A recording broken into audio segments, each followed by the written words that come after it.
এবার একটা যেটা ইন্টারেস্টিং ব্যাপার হয় যে এটাকে এটাকে আবার অন্যভাবে একটা রিপ্রেজেন্ট করা হয় যে মানে আজকে ইন্টারনেট এসে যাওয়ার ফলে একটা বিপ্লব ঘটে গেছে। কি বিপ্লব ঘটেছে না, আজকে একটা আঙুলের চাপে সারা পৃথিবী তোমার ঘরে চলে এসছে, তুমি যা দেখতে চাও তাই দেখতে পারো। দারুণ ব্যাপার। আরে ভাই, কি দেখতে চাই সেটা তো বলতে হবে। সেটা যদি না জানা থাকে গ্যাজেটটা নিয়েই বা হবেটা কি? আমি কি দেখতে চাই, আমি কি খুঁজছি সেটা তো আমাকে আগে জানতে হবে, তারপর তো খুঁজবো। সেটা তো ইন্টারনেট বলে দেবে না। জানি না ভবিষ্যতে কি হবে। এখনো পর্যন্ত মানে তুমি যদি প্রশ্ন করো যে আমি কি খুঁজছি, ইন্টারনেট তার উত্তর দিতে পারবে না। তোমাকে আগে বলে দিতে হবে আমি ফিলিপ গুস্টানের আঁকা ছবি চাই, ফিলিপ গুস্টানের 50s কাজ দেখতে চাই, তোমাকে সঙ্গে সঙ্গে এক গাদা ছবি দেখিয়ে দেবো। ফিলিপ গুস্টান লোকটা খেয়ে খায় না মাথায় দেয় সেটাই যদি তুমি না জানো, তো নামই যদি না শোনো, বা কেন তুমি ফিলিপ গুস্টান দেখতে চাইছো সেটা যদি তোমার না জানা থাকে, ইন্টারনেট তোমায় কোনো হেল্প করতে পারছে না। তো কাজে কাজে আমাদের তো আগে ওই জায়গাটা সম্পর্কে পরিষ্কার হতে হবে যে আমরা কি দেখতে চাইছি, আমরা কি খুঁজছি। এইবারে ওই সোশ্যাল টার্ময়েলের যে কথাটা আমরা বারবার বলছি, সেটার একটা বড় কারণ হচ্ছে, আমি জানি না, এটা এটা আমি তোদের ওপর আরোপ করতে চাই না। হ্যাঁ, মানে আমি জোর দিয়ে বলতে চাই না যে এই যে ভাই শোনো এখন আমরা বিরাট একটা টার্ময়েলের ভেতর দিয়ে যাচ্ছি, ছবিতে সেটা যদি না দেখা যায় তাহলে কিন্তু হবে না, আমি কিছু এরম বলছি না। আমি অন্তত মনে করি যে আমাদের সময়টা ঠিক সঠিকভাবে চলছে না, সঠিক পথে চলছে না। এবং আমাকে সঙ্গে সঙ্গে কেউ প্রশ্ন করতেই পারে যে আচ্ছা ঠিক আছে স্যার, দেখালাম বা বললাম যে এর বিরুদ্ধে আমাদেরকে রুখে দাঁড়াতে হবে। সে যে পলিটিক্যাল অ্যাক্টিভিস্ট সে স্টেজে উঠে বলছে, আমি না ছবিতে বললাম। বললে সে কি লোকে রুখে দাঁড়াবে? প্রথমে তো তোর ছবিটাই কজন দেখবে তার ঠিক নেই। ছবিটা তো আলটিমেটলি যাবে হোয়াইট কিউব গ্যালারির ভেতরে, সেখানে হাতে গোনা কটা লোক দেখবে। সেদিক থেকে ওরা অ্যাকচুয়ালি অনেক বেটার করছে, যেখানে যে কারণে আমি এই দুর্গাপুজো আর্টের সঙ্গে এত ক্লোজ ফিল করি। কারণ আমি এই ঘরে বসে বক্তৃতা দিয়ে তো লাভ নেই, আমাকে লোকের কাছে যেতে হবে। লোকে এসে আমার বক্তব্য শুনে হল ভেঙে ফেলবে, এটা হয় না। আমি এমন কিছু কেউ কেটা না, বা আমি এমন কিছু বলছি না যেটা লোকের না শুনলে কিছু বিরাট ক্ষতি হবে। আমাকে লোকের কাছে যেতে হবে।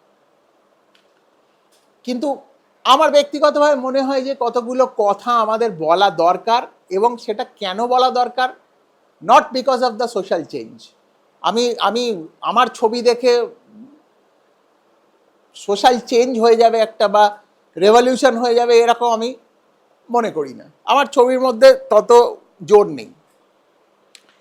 কিন্তু আমরা এই কথাগুলো ছবির মধ্যে, ফিল্মের মধ্যে, বিভিন্ন আর্ট ফর্মের মধ্যে কেন বারবার বলছি তার কারণ হচ্ছে, যদি আমরা পুরো ইতিহাসটা দেখি, এদেশ বিদেশ সব জায়গার ইতিহাস যদি আমরা দেখি, আমরা দেখবো যে সব জায়গাতেই হচ্ছে যখন যে ক্ষমতায় আসছে সে আসল ইতিহাসটা কিন্তু ইরেজ করে দিচ্ছে। হ্যাঁ, বলছে মুঘলরা বাদ, হ্যাঁ মুঘলদের বাদ দিয়ে দাও, বা অমুকটা বাদ, তমুকটা বাদ। এবারে এটা আজ থেকে না, অতীত থেকেই আমরা দেখে আসছি যে ইতিহাসটা কন্টিনিউয়াসলি ম্যানিপুলেটেড হচ্ছে। এবারে ইতিহাস যখন ম্যানিপুলেট হবে, ইতিহাস যখন ভেঙে যাবে, তখন ভবিষ্যতের লোকে ওই সময়টা সম্পর্কে জানবে কি করে, বা আসলে কি ঘটেছিল সেটা তো জানতেই পারবে না। সেটা কিভাবে জানবে? সেটা জানবে হচ্ছে ওই সময়কার আর্ট, লিটারেচার, মিউজিক, ফিল্ম, এগুলোর ভেতর দিয়ে। কেননা সেখানে তুমি এক অর্থে তোমার সময়ের একটা ডকুমেন্টেশন রেখে যাচ্ছ, এবং সেটা এমনভাবে থাকছে যে যেটাকে একটা ডিকোড করবার ব্যাপার আছে।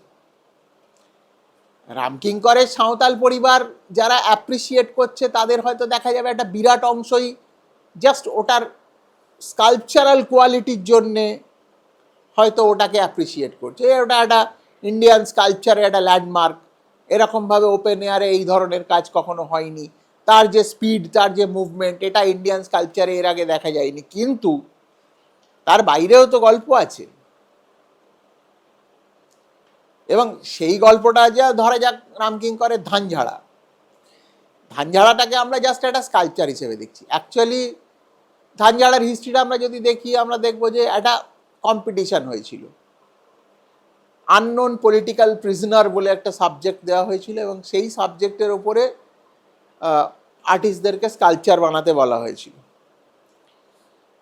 তো সেইখানে রামকিঙ্কর এই ধানঝাড়া কাজটা সাবমিট করেছিলেন এবং কাজটা রিজেক্ট হয়। ঠিক আছে, মা গঙ্গাই জানে, মানে কলকাতাতেই বোধহয় হয়েছিল, বা বোধহয় এটা কোনো একটা ইন্টারন্যাশনাল ইয়ের একটা পার্ট ছিল। মানে সেখানে এখান থেকে যেটা সিলেক্ট হয় সেটা হচ্ছে প্রদোষ দাশগুপ্তর একটা স্কাল্পচার। সেটা আমি দেখেছি, একজন লোক এরকম পেছনে দুটো হাত বাঁধা এরকম করে, হেডটা ওপরের দিকে করে, একদম টিপিক্যাল যেরকম হয় এই ধরনের কাজ সেরকম। তো রামকিঙ্করকে জিজ্ঞেস করা হয়েছিল যে মশাই, আননোন পলিটিক্যাল প্রিজনার সাবজেক্ট, সেখানে আপনি ধানঝাড়া স্কাল্পচার দিয়ে দিচ্ছেন, এর মাথা মুন্ডু নেই তো কিছু। তখন রামকিঙ্কর বলেছিলেন, প্রিজনার তো সবসময় জেলের পেছনে থাকে না রে বাবা। তুমি ওই মাঠে যে লোকটাকে ধান ঝাড়তে দেখছো, একটা ভাগ চাষি, ও সারা জীবনই মহাজনের কাছে ওর সব বাঁধা দেওয়া রয়েছে, ওর গোটা জীবনটাই এই প্রিজনারের মতো। আমার কাছে ওই পলিটিক্যাল প্রিজনার, কারণ পলিটিক্স করে আলটিমেটলি এদেরকেই প্রিজনার বানানো হয়েছে। এটা ছিল রামকিঙ্করের ইন্টারপ্রিটেশন। তো কাজে কাজে আমি যেটা বলবার চেষ্টা করছিলাম সেটা হচ্ছে, তোমার কাজের মধ্যে ওই ডকুমেন্টেশনটা কিভাবে আসবে তার অনেক রকমের পন্থা আছে। মানে সোমনাথ হোড় আছেন, চিত্তপ্রসাদ আছে, আবার রামকিঙ্করও আছে, বিদেশে অটোডিক্স আছে, আবার পিকাসোও আছে। অটোডিক্স সরাসরি যুদ্ধক্ষেত্রে গিয়ে নিজে যুদ্ধ করে সেই জায়গা থেকে তার যে যুদ্ধবিরোধী ছবি। পিকাসো সরাসরি যুদ্ধ করেননি, কিন্তু গুয়ের্নিকাতে কি আমরা সেই যুদ্ধবিরোধীর ব্যাপারটা দেখতে পাচ্ছি না? দেখতে পাচ্ছি, কেন ওই গুয়ের্নিকা শহরে পিকাসো নিজের ছোটবেলার অনেকটা সময় কাটিয়েছিলেন।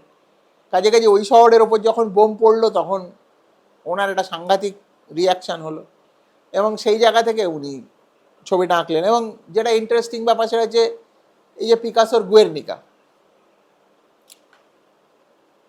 এই ছবিটার একটা ট্যাপেস্ট্রি ভার্সন আমেরিকাতে ইউনাইটেড নেশনে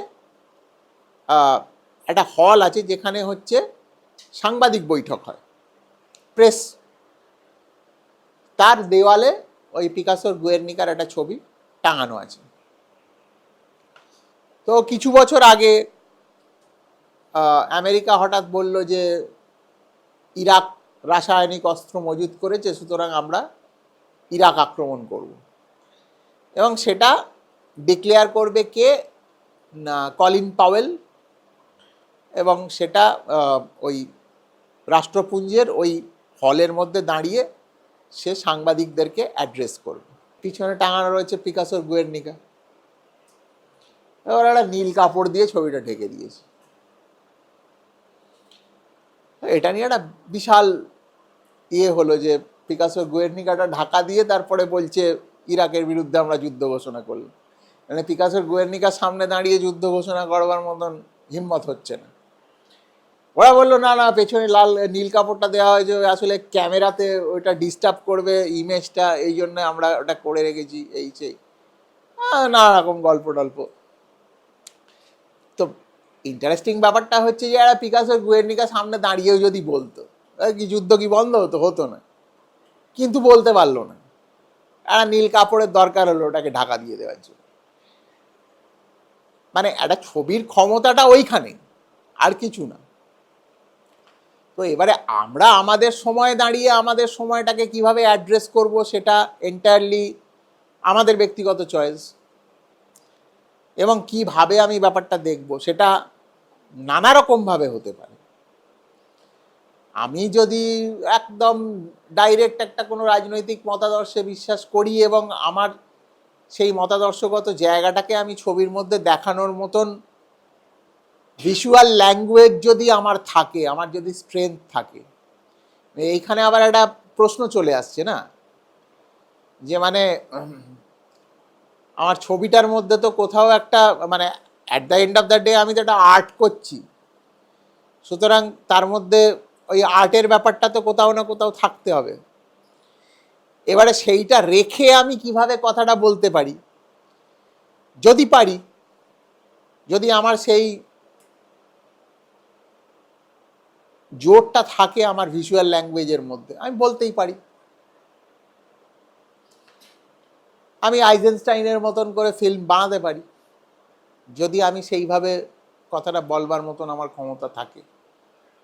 আমি ঋত্বিক ঘটকের মতন করে বলতে পারি কথাটা।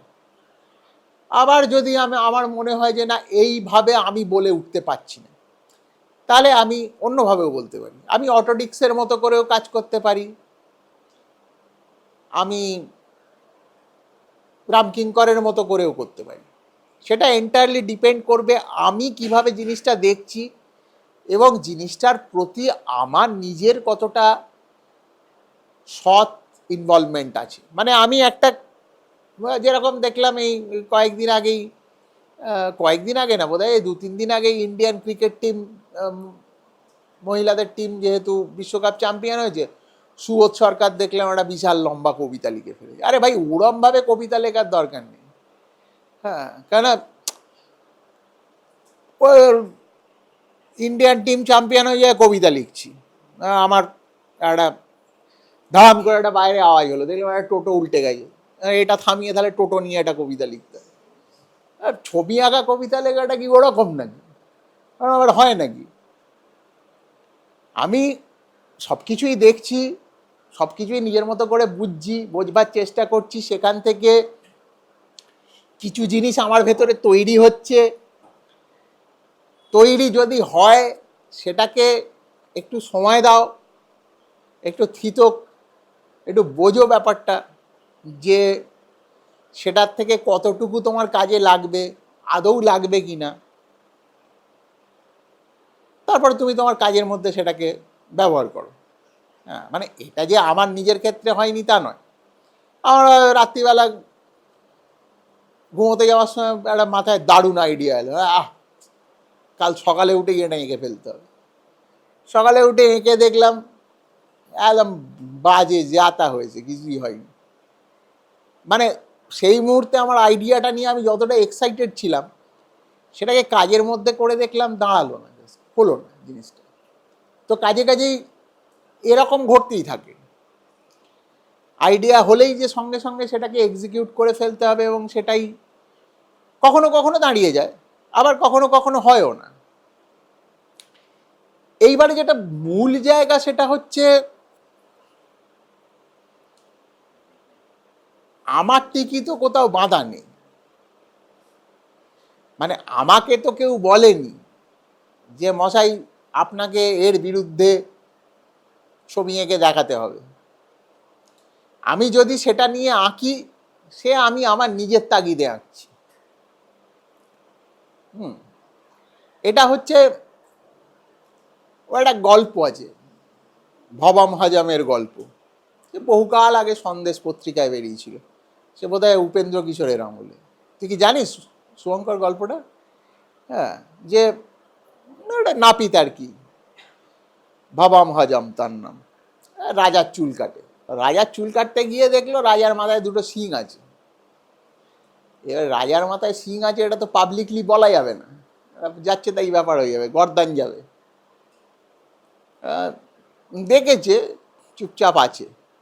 এদিকে বাবা মা আমার শরীর খারাপ হয়ে যাচ্ছে, তো কথাটা কাউকে না বলতে পারলে ভেতরে রাত্রে ঘুম হচ্ছে না, হ্যাঁ পেট ফুলছে, হ্যাঁ যে রাজার মাথায় দুটো শিং, কাউকে বলতে পারছি না, বললেই গর্দান যাবে। তো একদিন বাবা মা যেমন করেছে কি, বাড়ি থেকে বেরিয়ে জঙ্গলে চলে গেছে, অনেক গাছ ফাঁকা, কেউ নেই, যে এইখানে বলি কথাটা, তাহলে কথাটাও বলা হয়ে যাবে, কেউ কিছু জানতে পারবে না।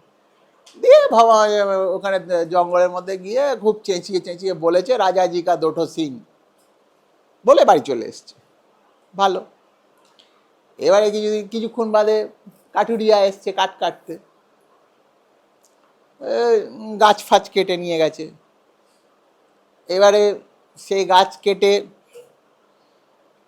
একটা করতাল বানিয়েছে আর একটা ঢোল বানিয়েছে গাছের খোলটা দিয়ে, সব বানিয়ে বাজাচ্ছে।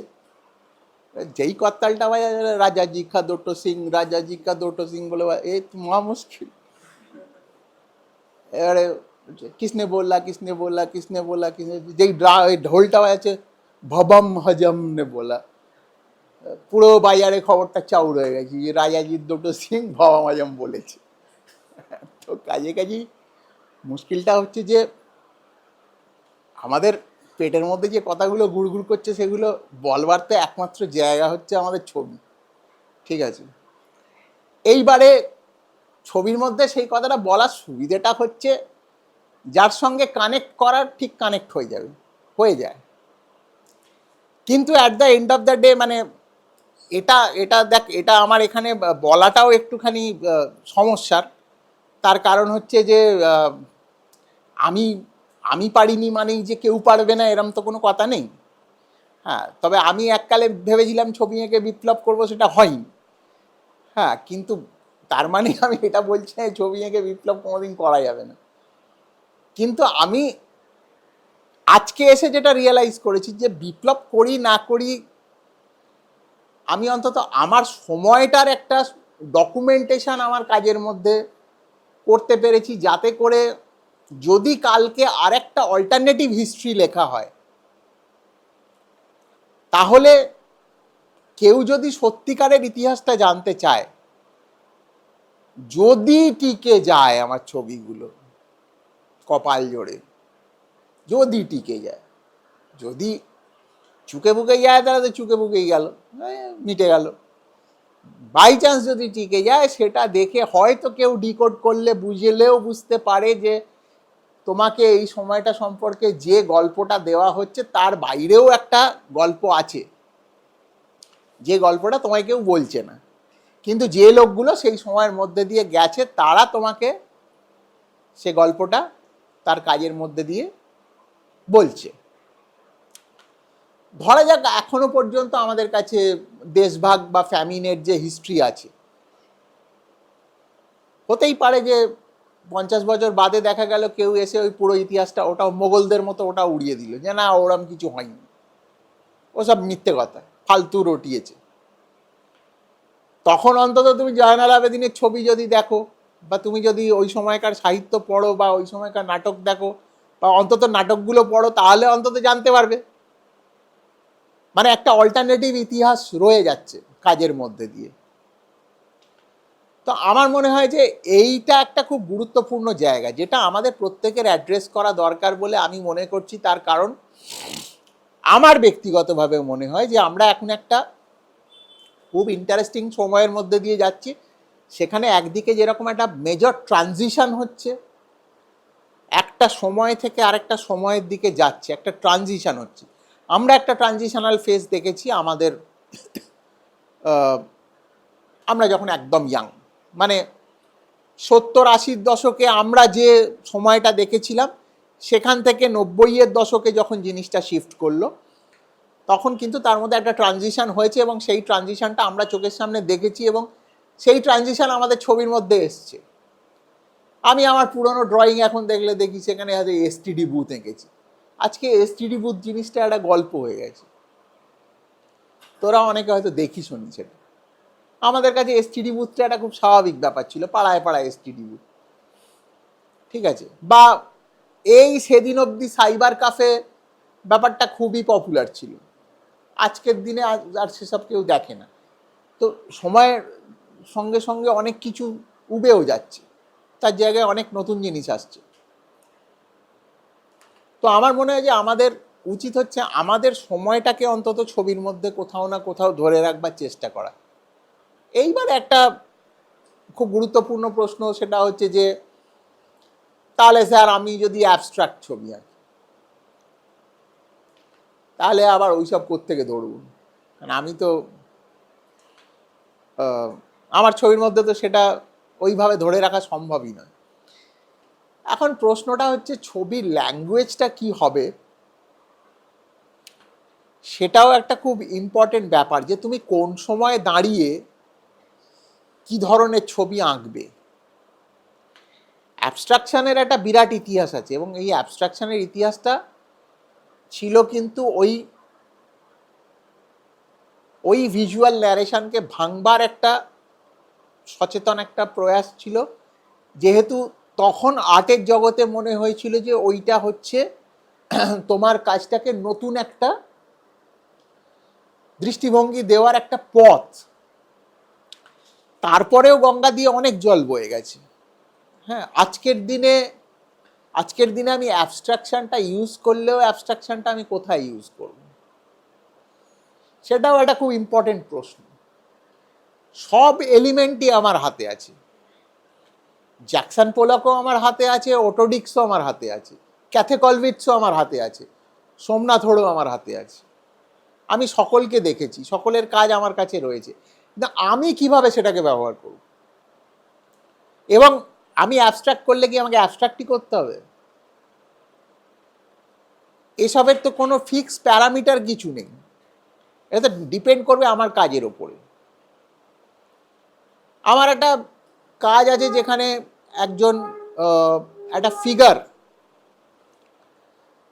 তার পিছনের হাত দুটো এরকম চেয়ারের পিছনে এরকম বাঁধা রয়েছে, আমি ফিগারটাকে পিছন থেকে দেখছি, তার হাত দুটো এরকম পিছন দিকে ইয়ে করা রয়েছে, মানে বোঝাই যাচ্ছে যে তাকে হয়তো অ্যারেস্ট করা হয়েছে বা টর্চার করা হবে বা এরকম কিছু একটা।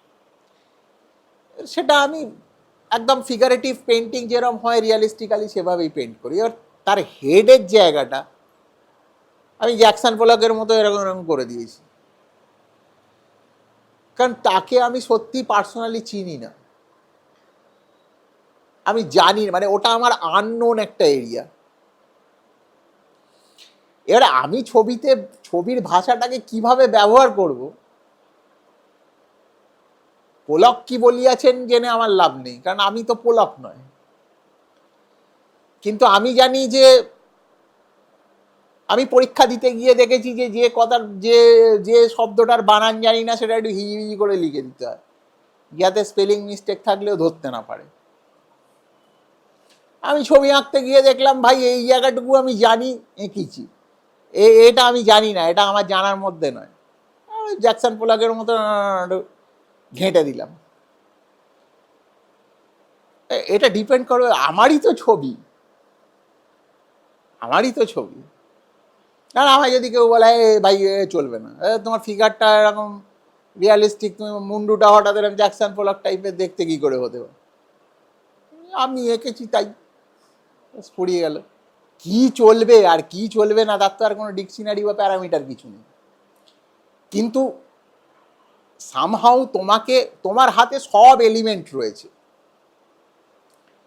তোমার কাজটা হচ্ছে স্ট্র্যাটেজিক্যালি তোমার কথাটা বলে দেওয়া, যাতে করে সেই কথাটা থেকে যায়, ভবিষ্যতে যদি কেউ সেটা পড়তে চায় পড়তে পারে, আর না পড়লে ক্ষতি নেই। কিন্তু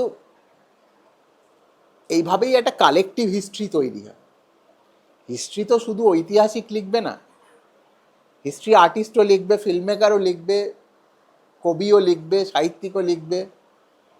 সে কি ইতিহাস বইয়ের মতো করে লিখবে? না, সে তার মতো করে তার নিজের গল্পটা বলে দেবে, কিন্তু তার মধ্যে থেকে তুমি পেয়ে যাবে, এলিমেন্টটা তুমি পেয়ে যাবে।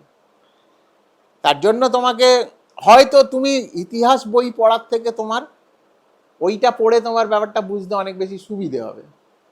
তুমি বিভূতিভূষণের আরণ্যক পড়ে আনন্দ পাবে, সব কিছু হবে, কিন্তু তুমি বিভূতিভূষণের আরণ্যক পড়লে এটাও বুঝতে পারবে, বিভূতিভূষণ নিজেই, মানে সত্যচরণ তো বিভূতিভূষণ নিজেই, উনি কিন্তু নিজেই বলছে যে মানে আমি যখন এসছিলাম তখন লবটুলিয়া ছিল একটা জঙ্গলমহল, আমি সেটা বিলি ব্যবস্থা করে তার 13টা বাজিয়েছি, একটা বস্তি হয়ে গেছে।